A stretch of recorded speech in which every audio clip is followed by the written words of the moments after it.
Good evening and welcome back to Midnight Movie Club. In tonight's video I'm going to be breaking down the trailer for Werewolves Within. Now Werewolves Within is based on a Ubisoft PlayStation VR game of the same name, where everyone who plays it, each person gets a character, you all sit around a table and you have to figure out which one of you is the werewolf that's kind of been terrorising this medieval fantasy town. Now I've never played the game myself before, so if you have any more information on it, please do let me know in the comments section down below, but it really does seem here that they just take the concept and the name of the game as it is brought up into modern day. As we can see from the trailer, it's not got the medieval setting or anything like that, but as I've heard, the game is pretty much Among Us with werewolves. In the film, from this trailer at least, it really does give me Knives Out feels. It's got that same sort of quirky aesthetic that Knives Out has.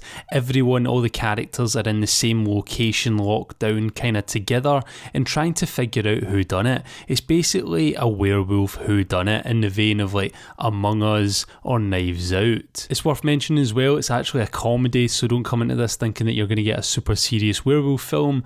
I was a little bit bummed out when I noticed that at first. I seen the thumbnail for it, I seen Werewolves Within, and I thought, yes, this sounds awesome, and I was like, oh shit, it's a comedy. But it does have my attention because it's an interesting concept. It's like Cluedo, Among Us, The Thing sort of as well, Knives Out, but with a werewolf twist. Anyway, let's get into the breakdown. It opens with Welcome to Beaverfield. You know, the name of the town already is funny. And as we can see here on the sign, it says, Fight the Pipeline, which is very interesting. I wonder if the werewolf that is going about killing people is killing people to silence them about protesting against this pipeline. Maybe they're for the pipeline, or maybe they're a townsperson who doesn't want this pipeline and is killing people who are, you know, going to build it and are part of it. It's just interesting that that's there. I'm sure that'll come in to relate to something later on, because it wouldn't be there for no reason at all. We see a couple more signs on the sign here.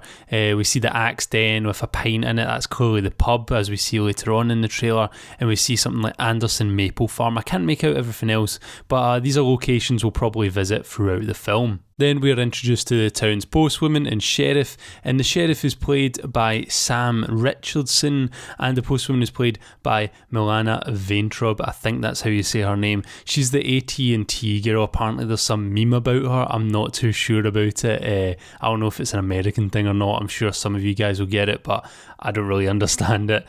Just when I was looking up the cast of this film, I kept seeing stuff about her being an AT&T meme for some reason, and I'm not too sure why, but that's who they are. As they are wandering into town, it looks like he's helping her here with a package. As they wander past, we see some quirky characters in the town, as we see two guys in this window. It looks like a shop window, or maybe it's a house, maybe it's their house. It looks like he's helping them with his stretches, doing some assisted stretching, as they say hello boys at the window, and then the other guy comes over with a face mask on and closes the curtains, as they two look like they want some private time. But yeah, right off the bat, you can tell that all the characters in this film are going to be kind of quirky and very unique in their own ways. And yeah, I don't mind that, as long as they're not too over the top and too stupid and just too annoying. As long as they're done well, I won't mind that at all. We're then introduced to some other woman who comes across the street from her house, who then brings this sort of like morbid little doll over to the sheriff that's got like angel wings and a white face. And I'm not sure if she's trying to give that to him and say that's him, because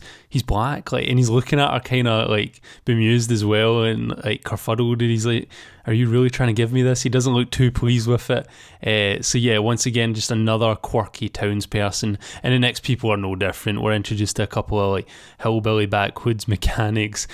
She's having fun there with that wrench, and the guy's just kind of looking on. Honestly, his ute, that's badass, man. He's lifted that thing up. Looks like he's going over anything at once. But yeah, this just gives a real nice sense of the people who are going to be locked in the house with the sheriff and the postwoman as well.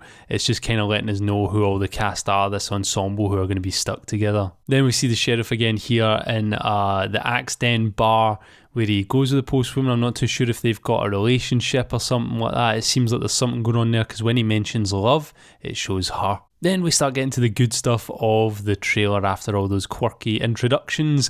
We see the full moon as night descends upon Beavertown. We see that woman from earlier again who gave the sheriff that weird angel doll thing that she's probably made for him as she lets her dog out for a wee in the middle of the night. Sadly though, it looks like the dog doesn't make it as the lead for the dog comes back in, but the dog doesn't.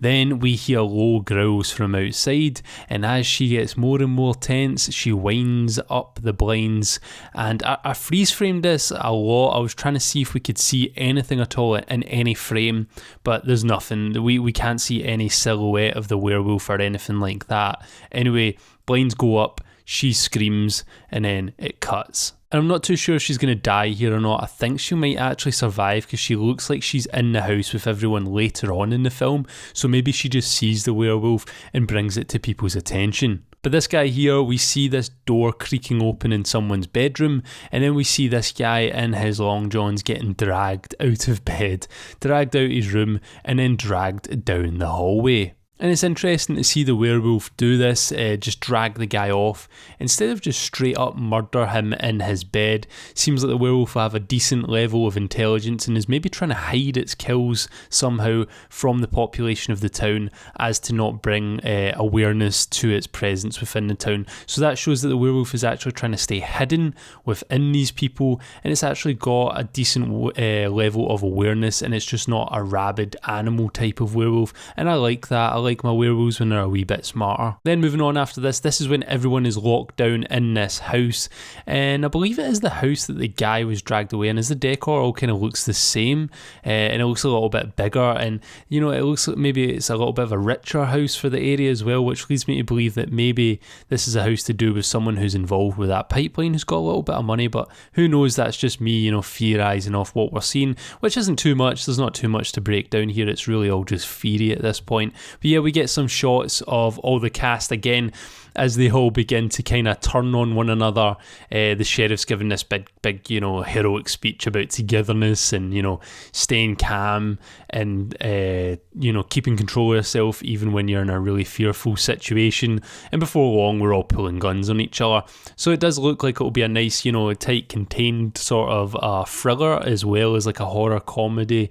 We'll see that tension between people, which is nice. Then we get a cool shot of this poor lady here pulling this tarp back over a dead body. I'm not too sure if I can make it out if it's a dead body of an animal or a person, but I'm guessing by the reactions it's going to be a dead person. And I've got an idea to who I think that person could be. I think it could be Mr. Rogers, who they mention near the end of this trailer. Whoever it is, it does look like they've been mangled up pretty good, even though we don't see much of it, but we can tell from everyone's expressions that, yeah, they're pretty traumatised by it. Then we see this mysterious looking gentleman going into the boot of his car before we see this, you know, kind of crossbow with grenades and handguns there. So maybe he's some sort of werewolf hunter or something like that, someone they've called in, or just someone in the town who is aware of this werewolf's existence or the tale behind it, and whose family have hunted them before, and, you know, he's come back to finish the job or something like that. We then do see him again in another shot, this time inside the house, probably once the house has been compromised and, you know, the werewolf revealed itself. He's there with night vision goggles and that crossbow shining a torch.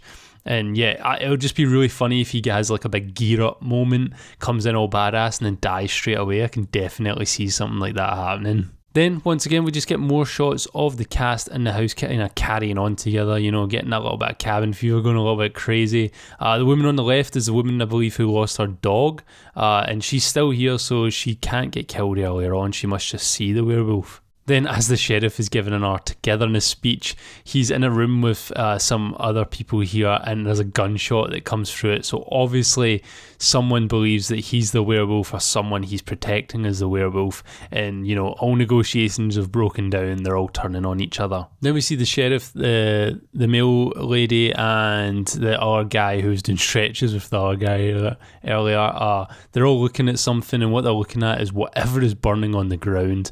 I wonder who it is or what it is. It's probably someone who was believed to be the werewolf but probably turned out not to be, and they've just totally messed up and burnt a poor person alive or something like that. They look pretty shocked. This guy on the left looks pretty shocked, so I'm wondering if it's his partner, the guy who had the face mask on earlier. That'd be a shame if you had to see that. Then we just get a cool little shot of everyone grabbing weapons as the sheriff then ends his speech like saying, you know, we've all just got to be like Mr. Rogers. And I'm guessing Mr. Rogers is maybe someone who died, because the other guy chimes in, the kind of hillbilly mechanic guy chimes in and goes, yeah, we should be like Mr. Rogers, but with guns. So obviously Mr. Rogers didn't protect himself all that well, but Mr. Rogers was probably maybe a stand-up guy, and that's what the sheriff's trying to get across. But yeah, all in all, it was an okay trailer. It gave me, like I said, Knives Out vibes, and as I've heard, the game is apparently Among Us with werewolves, and it's kind of got that paranoia of The Thing, but obviously it's going to be done in a comedic manner. Hopefully the jokes land, hopefully they're decent. From the trailer, the humour seemed okay. I just don't hope that the characters are too dumb and too stupid and too over the top, because that's what will ruin it for me. But yeah, hopefully we get a decent werewolf as well. And I don't feel like we're going to see the werewolf that much. We'll probably see it right at the end. But hopefully when we do see it, it's a cool costume, there's some cool practical effects, and hopefully there's a decent little bit of gore through here. I love a werewolf movie. Werewolves are my favourite movie monsters. Dog Soldiers is my favourite movie of all time. So yeah, I'm up for any werewolf movie that we can get. They're really underappreciated, I feel. But yeah, let me know what you made of this trailer in the comments section down below, and if you want me to cover the movie more as time goes on, as we near release and stuff like that. If there's any news on it, I'll let you all know. If you're new here, please do subscribe to join the club. If you enjoyed the video, please leave it a like, and as always, thank you very much for watching, and good night.